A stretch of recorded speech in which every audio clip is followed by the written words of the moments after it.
Hey everyone, so welcome to the Main Cut. I am your co-host Jade, founder of Main Hookup, and I have our head of education and community with me today, our co-host Katanda. Hey Hi Katanda. everyone. Hey Jane. So today, we'll be talking about something that I think has been an issue for a while. Well, I think it has been an issue for a while, but we have so many different platforms when it comes to social media these days. So many different people who have influential opinions, and we have influencers where it is their full-time job to talk about their opinions, their thoughts, their feelings on different things and different subjects. But when it comes to who we get advice from in regards to our hair, should we be listening to some of the textured hair influencers, or should we just be listening to like licensed professionals? So this is like, who should we trust when it comes to our hair care advice? And I mean, I have semi-strong feelings about this, Katanda. I'm sure you're the same. But I feel like there's definitely a lot more people with more opinions online about when it comes to hair care than ever before. And it feels more and more difficult to decipher who are the voices that we should be listening to. It feels like it becomes like more and more saturated when it comes to hair care. I am very much on team listen to a hairstylist because they'll be able to guide you in terms of, like a hair regimen, looking at your like the various different hair types that you probably have in your head and looking at things like your scalp health and, recommending certain styles that may or may not be good for you. But we can't just say that nobody's going to listen to an influencer tomorrow because that's not how the world works. But Katanda, how do you, or what's your take on this? My take is pretty much your take.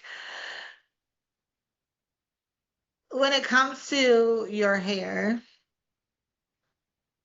you should be seeing a licensed stylist, or if not on a regular basis, at least when you are in need of like certain services or maintenance services like haircuts, trims.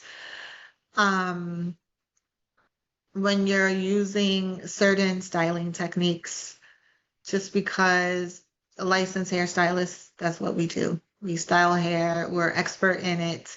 We know how to work with different types of hair, not just one texture or one curl type, not just my hair, Mm, but we know how to work with everyone's hair. That's our expertise. That's why we're professional stylists. When it comes to influencers, influencers are good for brand to promote products, to demonstrate products on their actual hair. mm, However, when it comes to taking information from stylists to apply to your routine or your hair care or your styling, may not always be the best. Just because, like Jade said, they are experts in their hair. They know how mm, this product works on their hair.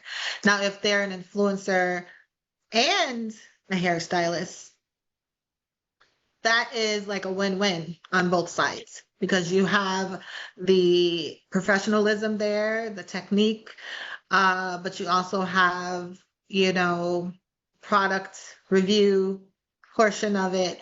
And I mean, that's what I do. I tell you how to style your hair, mm. techniques and things like that, but I also talk to you about products and ingredients and things of that nature.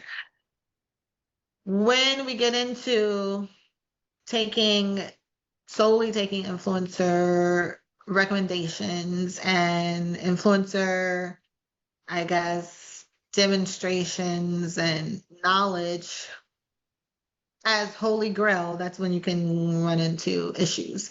That's when you can pick up those products and it not work for your hair, but it worked on Felicia's hair that was the influencer. Um, there's a difference. Everyone's head of hair is different, you know, different concerns, different issues. people have preferences, in different types of products or techniques, or there's just a lot of variations that come into receiving this information that we now have so readily at our fingertips on this wonderful internet. But everyone's an expert, I feel like, these days. If you call yourself an expert and you have followers, people deem you as an expert. So you really have to be careful who you're accepting advice from. So yeah, that's the short of it. Yeah. It was long, but it was short. No, but I feel that also a lot of a lot of things changed when COVID happened. I think people may have been more reliant on their hairstylists like prior to COVID and then being away from them for so long. Um, that really made people go into like a proper DIY stage because they had to. A lot of people had to, unless they were hairstylists or they had family members that were hairstylists and they could still get access to somebody who could do their hair. But I Mhm. feel that really heavily changed the way that customers behave. And that's when kind of the opportunity for influencers really did broaden because it was them showing this is my hair care routine during lockdown when I'm having to do all of this myself and my hair's still really healthy, and I haven't been able to see my stylist in 6 months because who can go and see their stylist? So I I think that really influenced who people go to, and I'm not sure if people have fully come back from that. I think a lot of people still look to influencers to this day for like what their hair care routine should should look like, and also some people have had bad experiences with hairstylists, so they're then worried about going and finding another stylist to help them.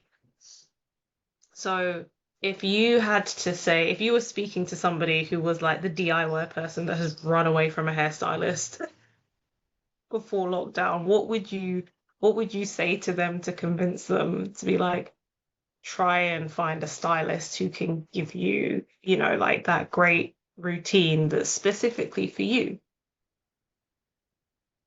Well, basically, every stylist is not for everyone, and every client is not for every stylist.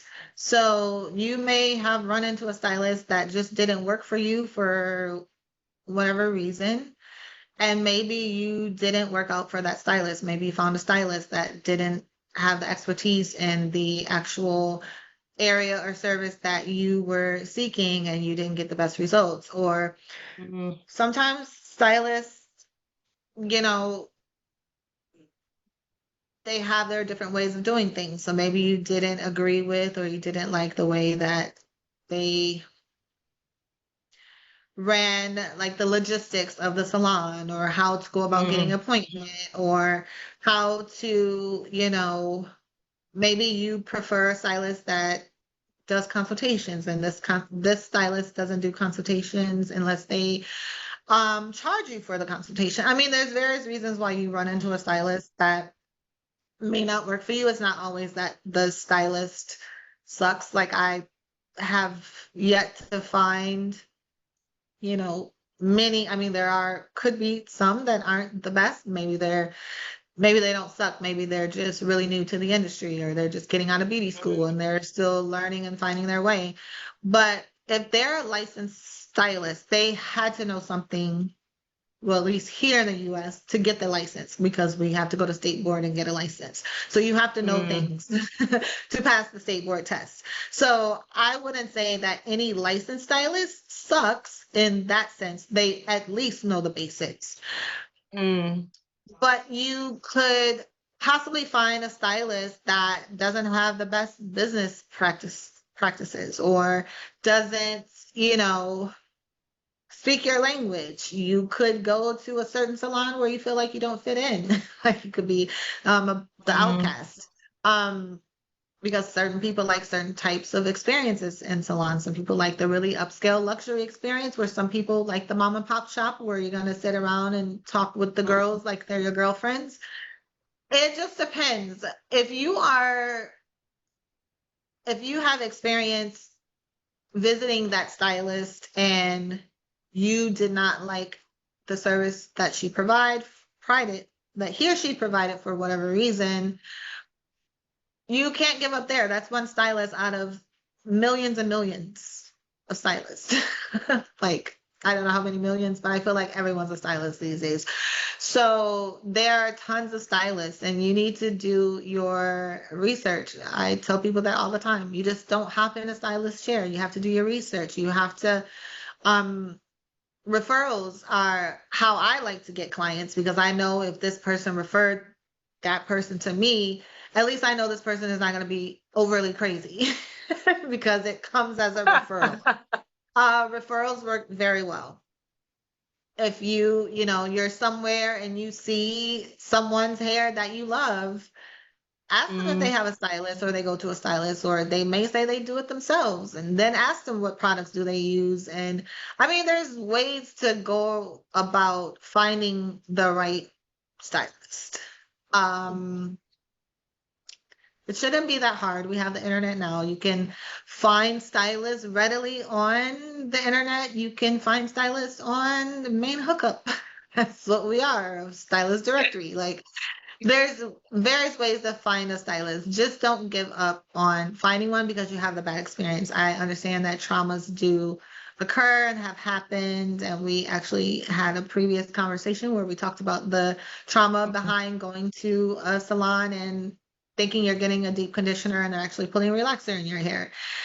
mm, That, is very unfortunate. It is traumatizing, but you can't give up there, because there are stylists out here that take their job seriously and have proper, practices and amazing work ethic. So there is a stylist out there for you. It may seem like it's like finding a needle in a haystack or hair stack. But there's a stylist out there for you. So don't give up on the stylist. This is what we're trained to do. We put in countless numbers of hours. We do countless numbers of advanced course classes, even outside of cosmetology school. I have been a stylist for 30 plus years. I have taken a number of advanced courses. I've been trained by various mm. on your stylist, because that's where it all started. And back then we were called beauticians and hairdressers. I'm that old school beautician that everyone's talking about online now. I'm old school beautician and hairdresser. Okay. These stylists now might be a little different, but I do think there are some that are super talented. And my main thing is, they'll find one that's actually licensed, trained, or has gone through an apprenticeship, to know that they have been tested and trained properly in this, not just, someone doing hair in the kitchen, where I started in the kitchen. But I didn't Mm. end up in the kitchen. I actually went to school to make sure that I was doing the things that I started doing in the kitchen properly. So that would be my suggestion. Yeah, I think it's also like you said, it's kind of putting the time in to find the right person, right? And actually, you know what? I feel that what happens is some people will look for a stylist kind of like behind the scenes, and until they find that person, that's where a lot of the influencers come in. It's almost like that stopgap between I haven't quite found somebody yet, and until I find a great stylist, I'm still going to absorb all of this information online. And again, I don't think it's that we shouldn't listen to the information online, but there's a difference between kind of like listening and absorbing and actually applying everything. Because I can listen and I can be like, oh, okay, cool, that's a new product that's come out. That seems pretty interesting. Oh, I'm not sure if that's right for my hair, but I'm aware that the range is out and that people have started using it. But that doesn't mean I'm automatically going to go and buy a product just because I've seen that it worked really well in an influencer's hair. It just means that I'm like, okay, I'm conscious that product is out there, versus, or like say that automatic thing of, oh, that person's hair is beautiful, or that person's hair looks amazing and looks really healthy. And then there's almost that assumption that because they're using those things, that that's what somebody else's, or, your own hair is going to look like off the back of it, when they could have completely different, not just have a completely different hair type, but they could be going through different things. Or you could be going through different things, like biologically, hormonally, any of that. Medically, if you're on any medication, there are certain things that just will not work with your hair as well. So I feel like it's people being mindful of all of the different, what's the word? There's too many like variables, if that makes sense. There's too many different variables about a person that you don't know, especially when they're an influencer. Again, their job is to share their opinion, not share everything about themselves necessarily. You know, what they're going through health wise is their business and they may not share that. Mhm. But certain medications, certain health issues, um, certain like diagnoses that influences what people can and cannot use with their hair. And you might not have that Yeah. information whilst you're listening to somebody talk about all of these great products that work for them. Um, and they may, again, things like diet and sleep especially. I feel like sleep and water are Mhm. kind of the two basic things that Water. we Mhm. we don't really think about but have a huge influence on our hair. Our hair is like a plant. So if you are dehydrated but you're using 500 different products, no part of those products are going to take away the fact that you're dehydrated. Um, Yeah. you know, so I think Yeah. there's just so many different variables. Like we speak once or twice a week, and I don't know if there's anything that you would be using that would be completely different to me based on what's happening in your life and your stress levels and your sleep levels and what you're eating. I have no idea, and we talk once a week, Mhm. let alone an influencer that you don't ever actually speak to personally, you know? So I think those are the things that people don't necessarily think about when they're following an influencer that they Mhm. should, so that that can help them to like navigate whether they're like, cool, I'm just paying attention to the information versus acting on the information. Yeah. I agree with that. I also add, and this is the part that maybe people don't want to hear, but influencership, it's not a word, but influencership is a job. And so these influencers are being paid to do their job. So when you're an influencer, you you know agree to selling and promoting, demonstrating, talking about this product. You can't bad talk it because you've been paid. So you've been paid to sell this product. You use it, it sucks on your hair. You're not going to come on camera and say, hey, this sucks on my hair. You're going to lose your job. And it's probably in your contract. You're probably going to lose your job and you're probably going to get sued because you can't say that. So that's the thing with influencers a lot of times.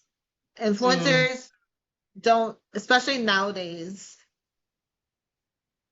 I feel like, I don't know, nowadays or before, I'm not sure, but influencers in general, they are going to do what they need to do to get their check. If they're getting paid by, people clicking the link, they're going to do what they need to do to get you to click that link and make a sale. When you have actual professional stylists as influencers,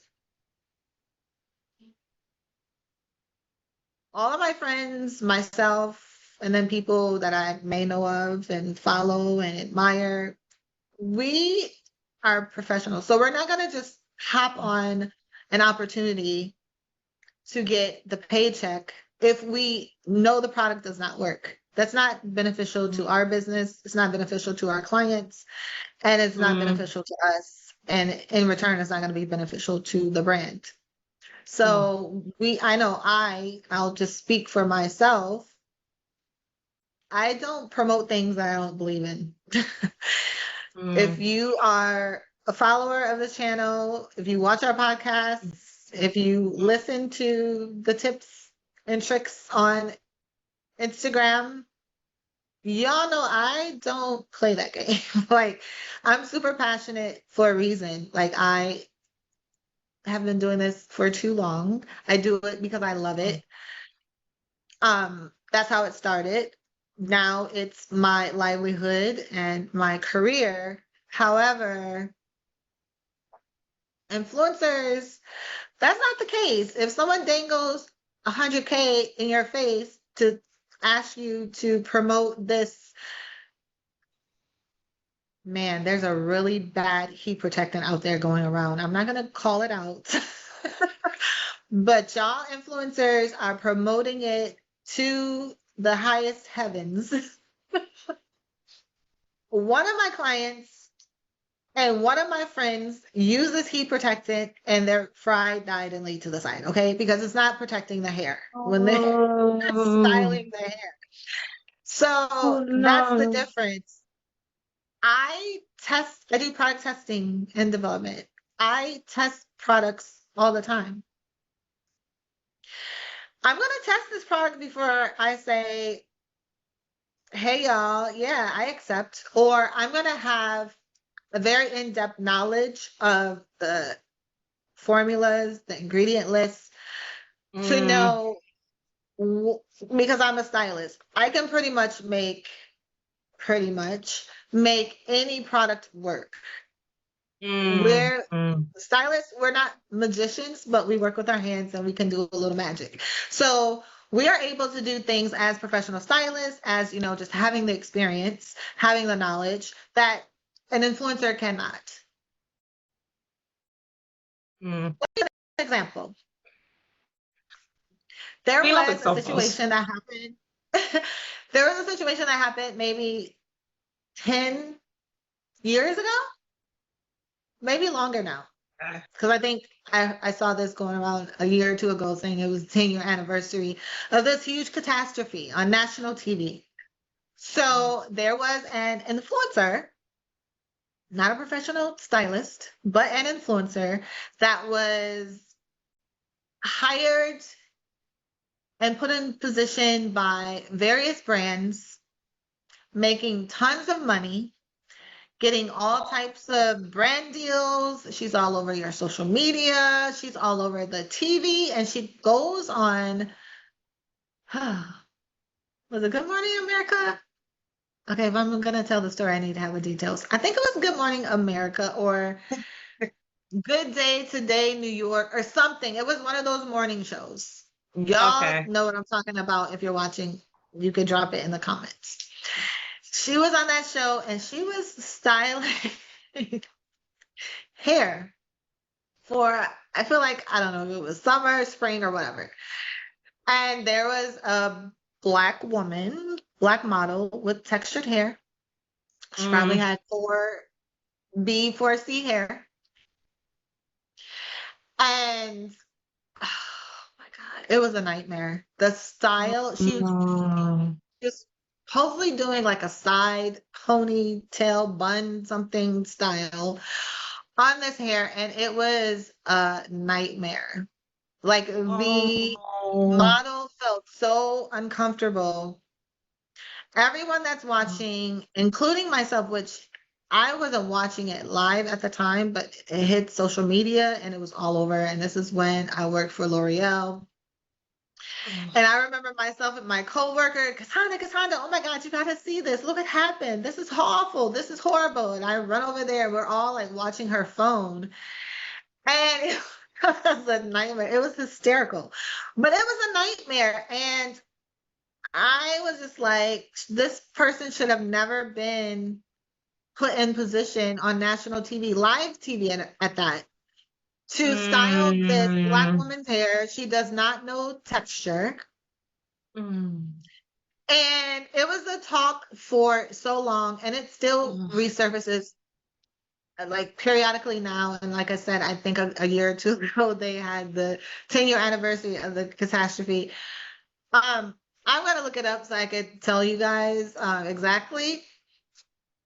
But it was a nightmare. So I say that to say she was an influencer making really, really, really good money. And she was highly sought after for whatever reason. She had the followers, she had the image, the look, probably the personality. She was easy to work with. People like working with her. And she got on there and she totally bombed. And, it didn't stop her career. It didn't stop her career. Like, she's still an influencer. But it was a really, really bad on the brand side. It was really, I felt bad for Mm. like the hosts on the show because they kind of they knew it was wrong. They knew it looked horrible. They kind of didn't know what to say. She was Oh. embarrassed and didn't know what to say. She was nervous. Now, trust me, as a stylist, I've been in situations, especially earlier in my career, where I may have gotten a little nervous about something, especially when it comes to hair color. Hair color is a very serious thing and it's a very niche skill set. And Yeah. I would never sit in me now, I would never sit in the chair of a new colorist. I don't care how many followers they have. I am not doing it. Because there's a lot that can happen. So I've been in nervous type situations like that. Mm. So it happens even to professional stylists. However, like you said earlier, we know what to do. We know what to do to either change it, to fix it. We know how to articulate what we're doing. And if something doesn't work out, I mean, this happens all the time when you're like a platform artist. Um, you might have to, overcompensate for something that didn't necessarily go your way with the hair. But you know Mm. how to walk it back into a point where now it's presentable and I can talk about it in a good way. We Mm. know how to fix things or change things. There was none of that because she totally didn't know textured hair, what to do, how to do it. And she Oh. got to a point where she knew it looked horrible and she couldn't, she kind of froze. It was Mm. bad. So again, hairstylists that are influencers, amazing because you kill two birds with one stone because there's some hairstylists that are amazing at styling hair and technique and everything, but they can't sell a product. They can't speak to a product. They don't have, the communication skills or there's, there's a lot to it. However, that person is a stylist and at least, your hair is going to look good or if it's something goes awry, they're gonna know how to fix it. Um, and it's just, I think something that we've sort of gotten away, especially when it comes to beauty with these influencers. We should be hiring, and I'm saying we, because I work with a lot of brands and things, and I myself am an influencer, and we and they should be hiring more professional hairstylists as influencers because sometimes it's all about the numbers and a lot of times like I don't spend hours posting and doing all of that on the styles and Mm. things that I do because I do so much other things. However, there are some stylists out there that do that, but you shouldn't overlook and bypass the actual really good stylists that have lower numbers as influencers because they Mm. don't have the numbers. Because it's more Yeah. about education, it's more about getting properly educated, getting the word out. Because once we put this word out there, some people get millions of views. And now you're Mm. miscommunicating and sending out misinformation to millions of people. You're going to have millions Mm. of people having nightmares in their bathrooms. Like, it's not cool. So I think that needs to be focused on, but there is a place for influencers. I just think that it has to be the right influencer. So I tell my friends all the time, if you follow, they love YouTube University. They're constantly watching the Mm. YouTube University, but then they're cross-checking it with me. I'm like, well, you just watched that video. Why you need to cross-check it with me? Like, if you believe in it, believe in her or him, you should just go with it. But you always run it by me. But you need to be even with that. Do your research. watch more than one video. See the reviews, but also see like the comments. Go to the reviews on the products they're recommending, and you just have to do more. You can't just believe that this video got 1 million views, and so it's going to be the holy grail to the savior of my hair. Doesn't work that way. Yeah. No, and there's also like there's different, like I said, there's different type of people who choose to be influencers, and there are hairstylists who are influencers. There are also like you have to bear in mind there's organic posts and there's paid for posts. So when people are posting about things organically, in my opinion, those are the things that they probably use in their day to day. So if I, for example, use like, I don't know, Amico, which I do actually use Amica's like Hydro range, the shampoo and conditioner. If I were to post about that, it's because I use it every 2 weeks or every 4 weeks, like as a part of my hair routine. I'm posting about it organically versus it being like, oh, this is a sponsored post from this brand that they've worked with. That's very different. They do have to say when it's sponsored now, so it's not as bad as it was probably like 10 years ago when it was a free for all, which is probably how this stylist ended up on that, that daytime morning TV show in the States because there were less like rules and regulations around what influencers could do on social platforms, and now they have to state when something is paid.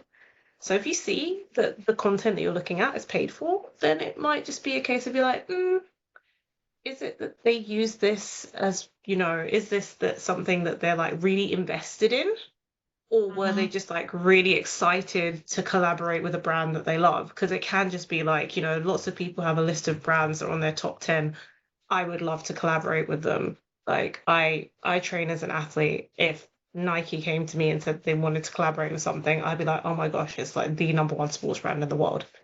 I also wear their kit, so it wouldn't be a lie. But I also would just love to do something with them because it's been a favorite brand of mine for years and years. So what you don't know with paid for content is you don't know whether this is like, oh, they really use it a lot, or whether it's like, oh, this was just a great opportunity for them to work with a brand that they love. Versus like the organic content, which is more likely going to be them using things in their day to day that they actually use and would at least vouch for, that may work for people that have similar hair to them. But even then, similar hair doesn't mean similar biology. It doesn't mean similar stage of life. It doesn't mean similar circumstances. It just means what you can aesthetically see is similar, but that's like on the outside. You have no idea what's going on the inside. So even that it can only what you can see with your eyes can only tell you so much. Basically, our eyes are very what you see with your eyes is actually very deceiving.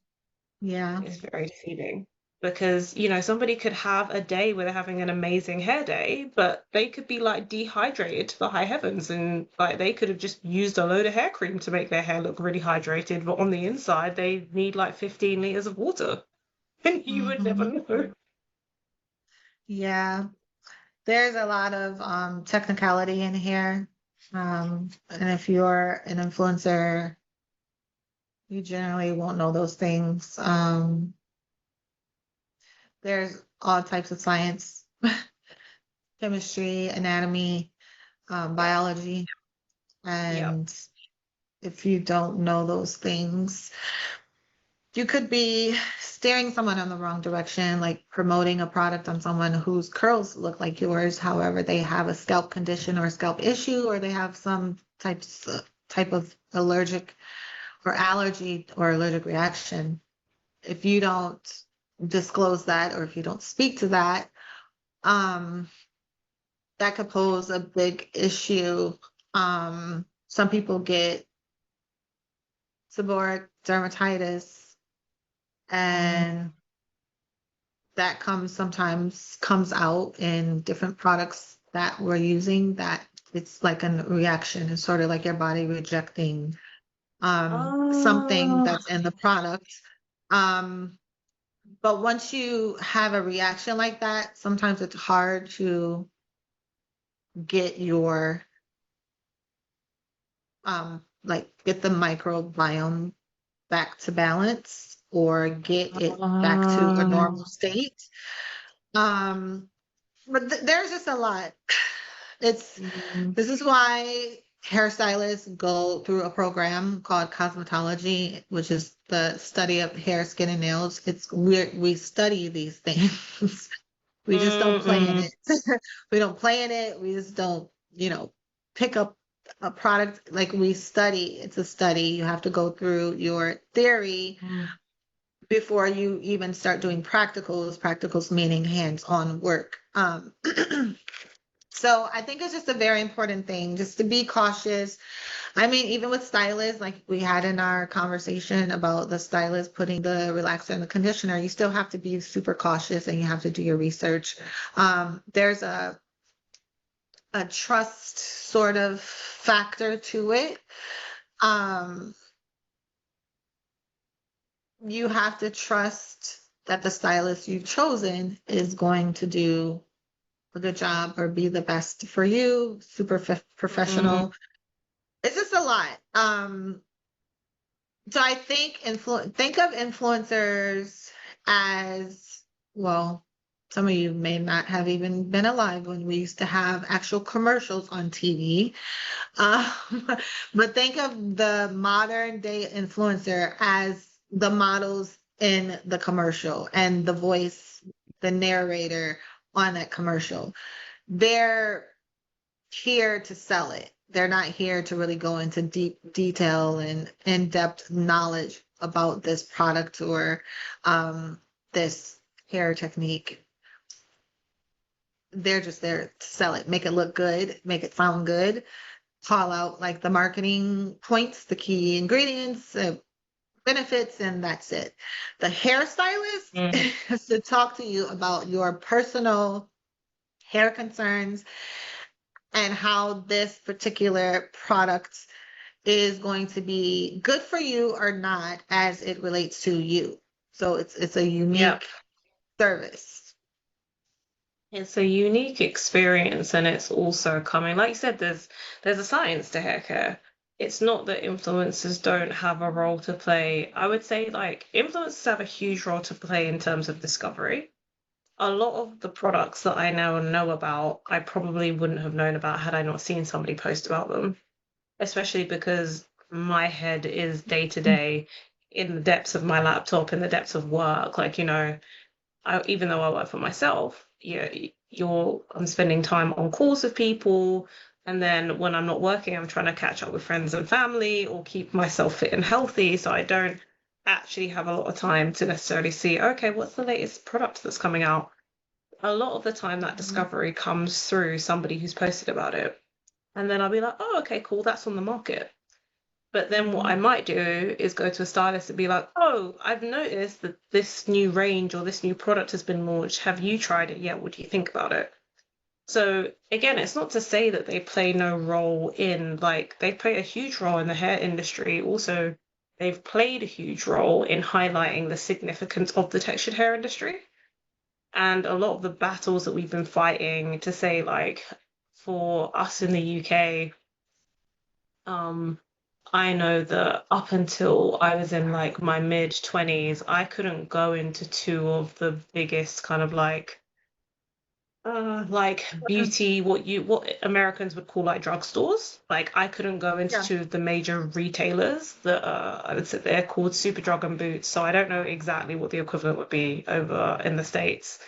it would Um, be a but drugstore. yeah, or Mhm. or like not quite a Walmart, but you know what I mean. I couldn't go into one of those major stores and buy hair products for my hair type until I was in like my mid-20s, right?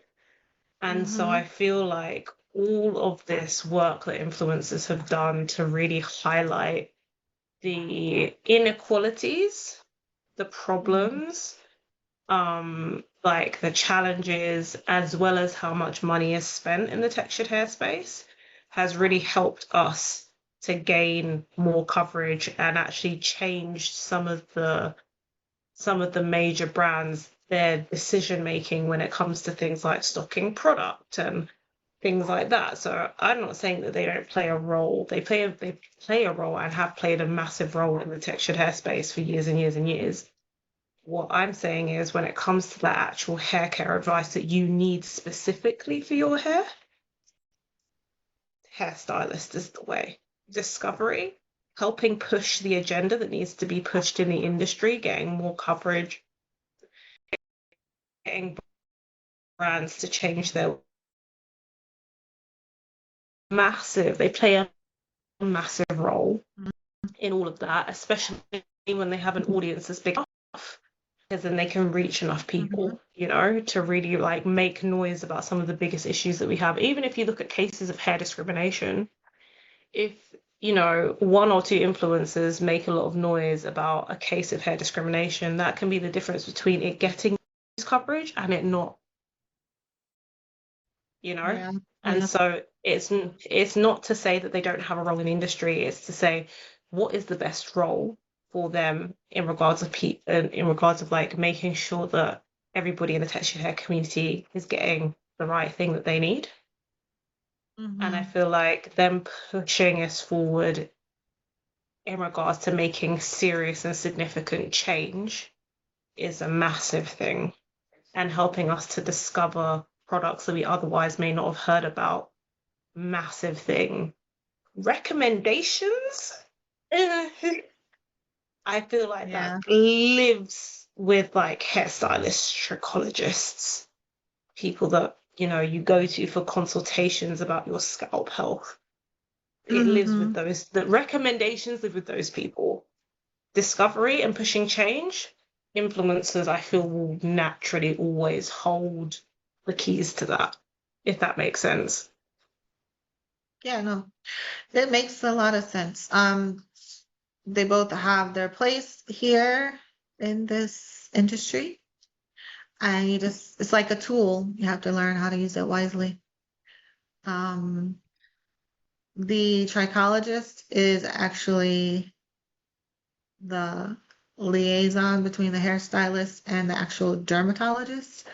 So if you Mm, do have something like a scalp concern, issue, condition, some hair loss issue, or um, some strange looking scalp or sore follicles, then you go to mm, the trichologist. There's a lot of things that us hairstylists aren't trained or knowledgeable in or have mm, enough knowledge in to do certain diagnosis. However, I do because I'm a certified licensed hair loss practitioner, well, certified hair loss practitioner. But there are a lot mm, of stylists now that are trichologists because it's sort of like it's the like I was speaking to earlier, it's the advanced training part of it. It's like the more we mm. know, the better we can service you. And Yes.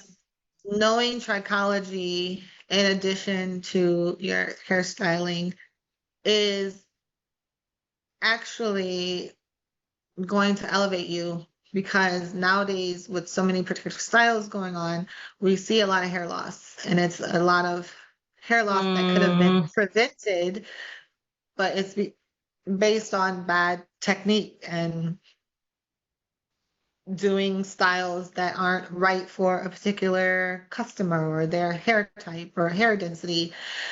mm, So again, there are trichologists that are influencers, and you guys should lean into them if they are on YouTube. I'd mm, say do the search for actual licensed hairstylist and trichologist to get your hair science knowledge from. And by any means, watch all of the influencer videos that are out here speaking about products and new product launches. Because if you want to get like I guess, a review, a live review, or not a live review, but like a demonstration from a live mm, person that then allows you to actually see the product. Sometimes they show the texture of the product. They talk about, how the viscosity of the product. They, mm. tell you how it applies to the hair. You can get that Yeah. knowledge before purchasing the products because if they say something that like, oh, that a thick cream doesn't work for my curl creams. It's going to be too heavy for my hair. I'm going to go with a lighter cream. Then you don't need to buy it. So you can get information Mm. that way, but not in depth, like science backed information from influencers, unless they are licensed Yeah, cosmetologists or trichologists.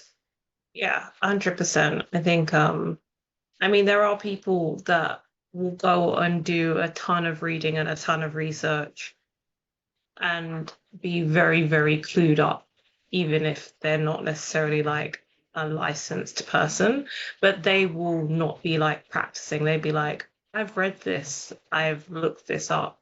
And again, I think those people are great because they're very honest about where they put on the information from. Mhm. But I do think that those people sometimes are few and far in between.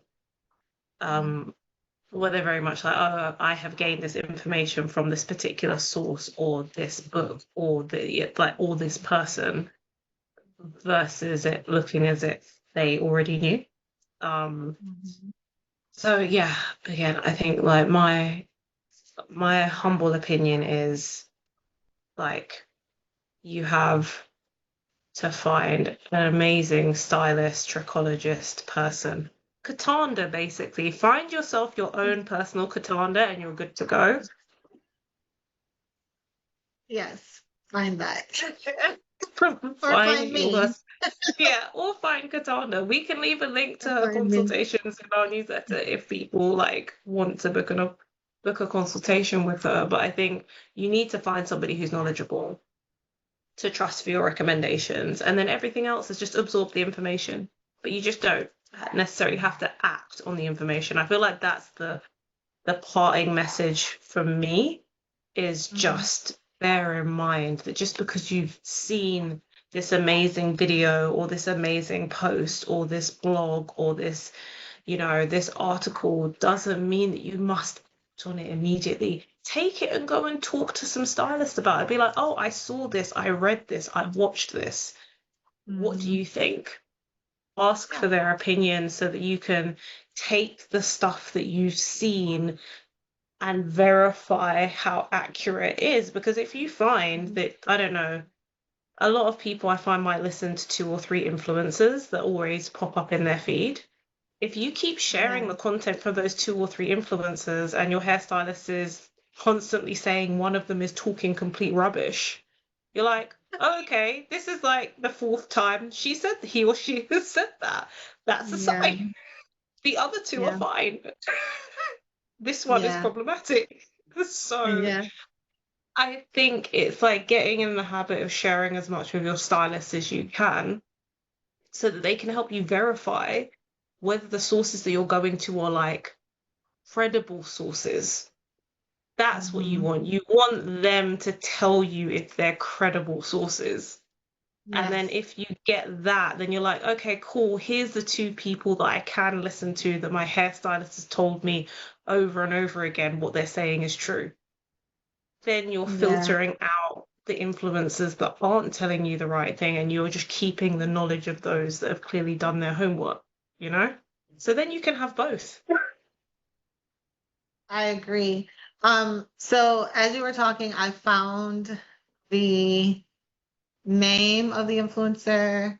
So her name is actually Deepika, not Deepa, but Deepika.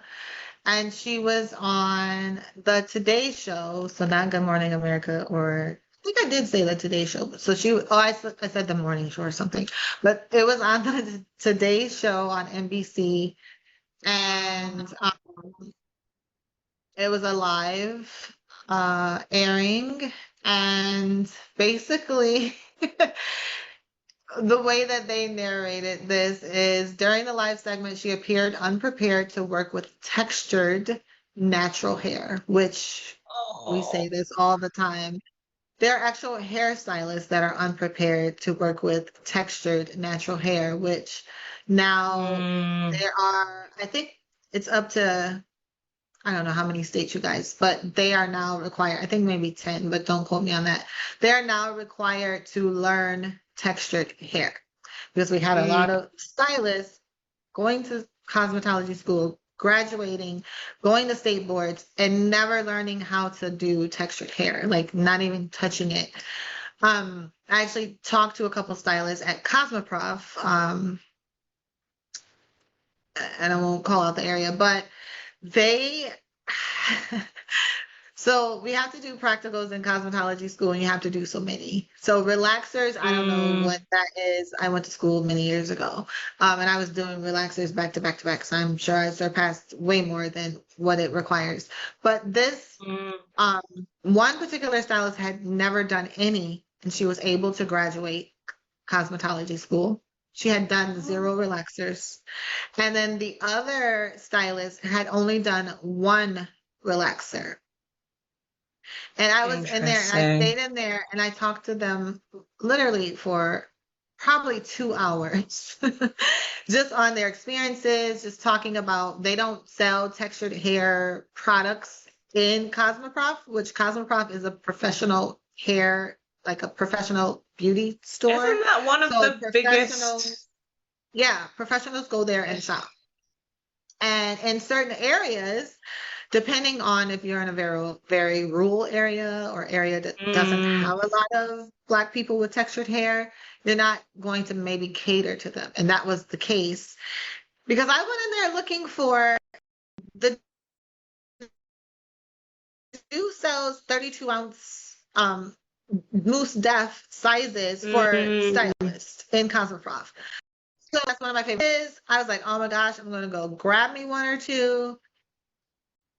And they're like, "Oh yeah, we don't know, we don't have that. You can order it online." Well, if I order online, now I have to pay shipping. When I have a store mm. right here, like why am I going online? So we had that. That's what sparked the conversation. And these stylists, because a lot of times, and I know this is going total other place, and I'm supposed to be talking about the Today Show, but a lot of times, even some of my friends,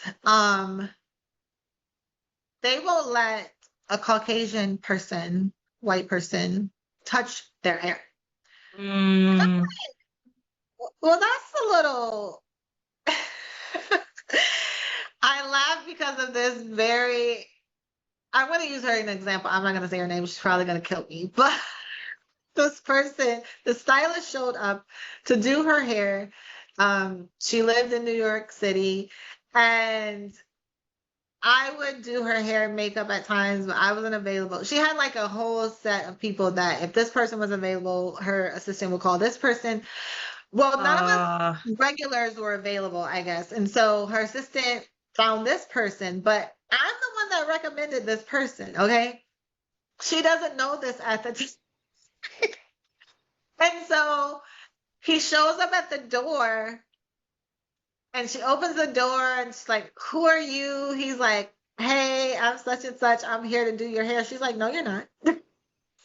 And he's like, "Oh yeah, like you're such and such, right? You know, so and so sent me here. She hired me to do your hair for the day." She's like, "No, no." And so he kind of caught on to what she was saying. And he was like, "Oh, I get it." He was like, "Don't worry, I'm a Black man." But he was very fair skinned and he had green eyes, low cut hair. um, Like one of my friends that I used to work with when we used to do a lot of consumer events, amazing hairstyle. I was like, "Oh, hey, well, call this person. He could probably do it for her." And she called him, she booked him, sent her, but she didn't oh, tell her that he was showing up. And I don't think either of them knew what he looked like. So every oh, time she shares that story, I am like, is laughing hysterically because I'm like, first of all, that was very ridiculous. Because even if he was, that's like, so how would that make you feel? She's like, "I don't mm. care. There's too much trauma surrounding our hair and that." And so I was not letting him touch my hair. She was like, Oh, "Solange, you can't touch my hair." And the poor man was like, "Oh my gosh." But they ended up, she figured it out. He explained to her, did her hair, and it was amazing. But I say that to say it's not that it's the stylist that doesn't want to learn textured hair. Sometimes they are not in an area where textured hair people like me are going into a cosmetology school to get a hair service mm, from a student that costs $5. We are very mm. cautious and very protective over who touches our hair. And if it's too cheap, we're like, it's not going to work. You know, like if we don't see Mm. anyone that looks like us, they're not capable of doing it. But we have to show up in those places. I mean, we have mannequins now. Back when I was in cosmetology school, we didn't have black mannequins. There were none. Yeah. And so, we have to show up there in order to give them the head that they need to practice on. And so Mm. I talked to those girls and they were so like intrigued and so, just inquisitive. And it's not their fault. It's that the school that they went to sucked. They didn't have the clientele. Mm. They didn't enforce, like, there's a way for you to recruit clients. They Mm. didn't do any of that, and these two girls graduated, one doing zero relaxers or ever touching textured hair, and one doing one relaxer, and that's the only textured hair she only touched. She didn't do any Oh. natural curls, like twist outs, braid outs, none of the modern styles that we're doing now. So that Mm. was the thing. This happened, I believe in 2015. They called it as it is. She wasn't experienced and she really was unprepared. She didn't even have like the right, if I'm not mistaken, and you guys forgive me if I'm embellishing this story, but this is how I remember it in my head. This is how bad it was.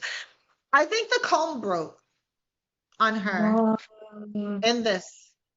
And again, Oh. I may be embellishing, but I believe that happened. And it was just bad. She was not prepared. They said that she was doing the natural black curls on the model, and they named the model, and it resulted in a Mm. side ponytail. I did remember that because that's like one of my favorite styles. And finger comb bangs that looked messy and uneven on air. But she received so much backlash, and it was a major. I don't even Mm. know how they did a segue to cut, but it Oh was just no. very bad. But she did, to her defense, she did put out an apology video after that, because whomever Mm. hired her to do this job should have been sure that she knew how to style textured hair. Or if she didn't, they should have hired and had someone else come in to actually do that model live on air rather than putting her in a position to fail. So Yeah. that was the issue. It wasn't all her fault. Like, she just showed up to do the job that she was hired to do. I don't know if she disclosed to them, I don't really know how to do this. Sometimes you say Mm. that and they're like, okay, well, we hired you, so you figure it out. And it sort of seems like that's what was Yeah. happening. But it was bad. So you guys can look up the video. I mean, We just have to do better when we're hiring influencers, making sure they know how to do textured hair, because there are some stylists that are black stylists that don't do well with textured hair. Hence the reason why they put mm. relaxer in your conditioner, because they don't want to deal with it and it's not cool. So I could go on and on about Yeah. this topic. I know we are well over our time. If I I think we're had literally just one about thing, on time. yeah, if I had one thing to say or leave you guys with, is to just do your research. Do your research on your influencers. Do your research on your hairstylist. If Mm. you have a hairstylist, a longtime hairstylist that you trust and you know is not going to feed you the rubbish, then go to them first before you lean into buying a product or trying a product. But also go to them because we're pretty, aware of who's out there influencing and things like that. There is one influencer that's absolutely amazing that I would send everyone to. I'm not sure. She does a lot of like silk presses. I don't know if she does a lot of like natural styling techniques, but Deeper Than Hair on YouTube is absolutely Uh, amazing. we can add her link to the newsletter so people don't have to go looking for. We'll add the link for anybody who's listening. Yes. Yeah. She has millions of views and followers, and she's amazing. She's an actual hairstylist. Like, she does Mm. celebrity hair and all of that. So Yeah. No, I I feel think like it's it's something to bear in mind. And I managed to find the list of states that have mandated that textured hair education is a part of the cosmetology program. So before we go, I'll just list them so that everybody knows that. It's California, Connecticut, Louisiana, Maine, Minnesota, New York, Washington, and Vermont. Those are the ones that have mandated it. So if you live in one of those states, you're probably in a good, you're in a better position. You're in a better place. You're in a better You're in a position better place. And than we most. But are that's like, trying to get the other states to come on board. So it's gonna take some time, sort of like the Crown Act, but it's happening. So yeah, it's one thing at a time. And like I said, I firmly believe that influencers are a huge part of changing those narratives when they talk about those things and really bring attention to them. But yes, I stand by what I said at the beginning and what I've said throughout, which is influencers have a huge place in the industry in like raising awareness and helping with discovery. And they definitely helped a lot of people during COVID when people just didn't know what to do and they couldn't necessarily go and see a stylist. So they played a huge role then. But when it comes to recommendations, when it comes to your own hair, when it comes to really like your hair is related to your health, find a hairstylist who can give you that credible advice on you personally versus what's happening in the industry. Industry can come from anybody. You as an individual go to the person that can give you the individual recommendations. And for in this instance, that's a hairstylist, trichologist, someone of that nature. yes. I totally agree. And again, I would leave you with doing the research. There are some channels and even websites that actually utilize hairstylists